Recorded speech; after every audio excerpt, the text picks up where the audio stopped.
اکثر ایسا ہوتا ہے کہ ماں کے انتقال کے بعد ہی اولاد کو احساس ہوتا ہے کہ اس نے ماں کی خدمت کا حق ادا نہیں کیا، اس کو وہ مقام نہیں دیا جس کی وہ حقدار تھی، اس سے دعائیں نہیں لی، مگر اس وقت پچھتانے سے کیا فائدہ جب چڑیاں سارا کھیت ہی چگ گئی۔ حقیقت یہ ہے کہ ماں کی ہستی ایک صاحبہ کی طرح سر پر سایہ فگن رہتی ہے اور زمین کی دھوپ سے محفوظ رکھتی ہے۔ اس کا احساس اس وقت ہوتا ہے جب یہ صاحبہ یا چھت سر سے چھن جاتی ہے، پھر انسان خود کو زندگی کے لک و دک صحرا میں تنہا محسوس کرتا ہے، جہاں وہ صدائیں دیتا ہے مگر سننے والا کوئی نہیں ہوتا۔ وہ ہمدردی کے لیے پکارتا ہے مگر کسی کے پاس دو میٹھے بول بولنے کے لیے وقت نہیں ہوتا۔ پھر اسے ماں یاد آتی ہے جو سردیوں کی راتوں کو اٹھ کر دیکھتی تھی کہ میرا بچہ کہیں سردی سے سکڑ تو نہیں رہا۔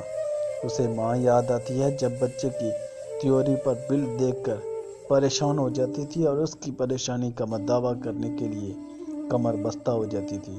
پھر اسے ماں کی گود یاد آتی ہے جو اسے دنیا کی تمام تفکرات سے بہرا کر دیتی تھی۔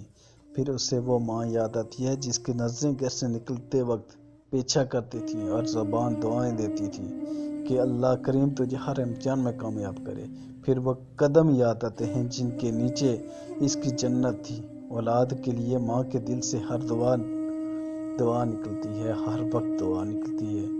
اگر اولاد اس کا خیال رکھنے لگے، اس کی خدمت کرنے لگے، اسے پیار و محبت دینے لگے تو وہ دامن پھیلا پھیلا کر رو رو کر دعائیں دیتی ہے۔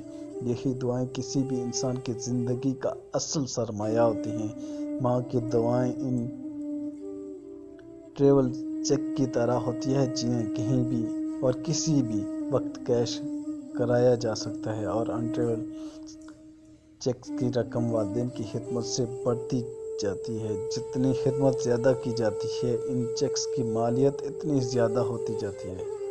دیکھا جائے تو ماں کی خدمت اور اس کے بدلے میں ملنے والی دعائیں ایک تجارت ہے، اور تجارت کا یہ اصول ہے کہ جتنا گڑ ڈالو اتنا ہی میٹھا، جتنی سرمایہ کاری کریں گے اتنا ہی منافع حاصل ہوگا۔ مگر جہاں تک ماں کا تعلق ہے تو یہ ایسی تاجر ہے جو تجارت کے تمام اصول و ضوابط کو تج دیتی ہے۔ اس کی تجارت کے اصول خود ساختہ ہوتے ہیں۔ ماں ایسی تجارت ہوتی ہے کہ اولاد اگر ایک پیسے کی خدمت کرے تو وہ 1,00,000 کی دعائیں دے ڈالتی ہے۔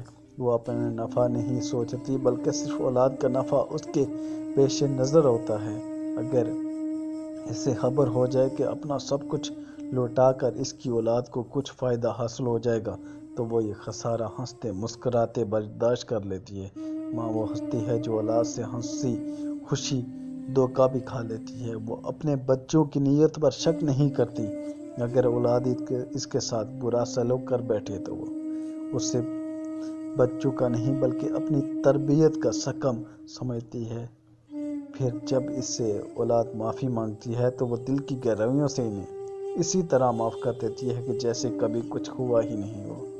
اب ذرا سوچئے کہ یہ تو ماں ہے، کہیں اللہ کریم خالق مالک کائنات جو اپنے بندے سے ماں سے کہیں زیادہ محبت کرتا ہے، بندے کے لیے اس کی رحمت کا کیا حال ہوگا۔ اس میں کوئی شک نہیں کہ ماں اللہ کریم کی جانب سے انسان کو عطا کیا جانے والا بے مثال تحفہ ہے۔ اس کے قدموں تلے جنت ہے۔ جن کی ماں زندہ ہے وہ خوش نصیب ہیں، کیونکہ جنت کا دروازہ ان کے گھر میں کھلا ہے۔ اور کچھ لوگ ایسے بھی ہیں کہ جن کی مائیں اس دنیا سے چلی جا چکی ہیں۔ ماں باپ کی دعائیں اولاد کے لیے صرف دنیا میں ہی مصائب و آلام کے آگے ڈال نہیں بنتی بلکہ آخرت میں بھی نجات کا باعث ہوتی ہیں۔ ماں کے احساسات و جذبات کی خوبصورت عکاسی کرنے والا ایک شعر نظر ہے: ایک مدت سے میری ماں نہیں سوئی تابش، ایک مدت سے میری ماں نہیں سوئی تابش، میں نے ایک بار کہا تھا مجھے ڈر لگتا ہے۔ اللہ پاک سب کے والدین کو سلامت رکھے اور توفیق دے ان کی اولادوں کو کہ وہ اپنے والدین کے فرمانبردار ہوں اور اپنے والدین کی بڑھاپے میں خدمت کر سکیں۔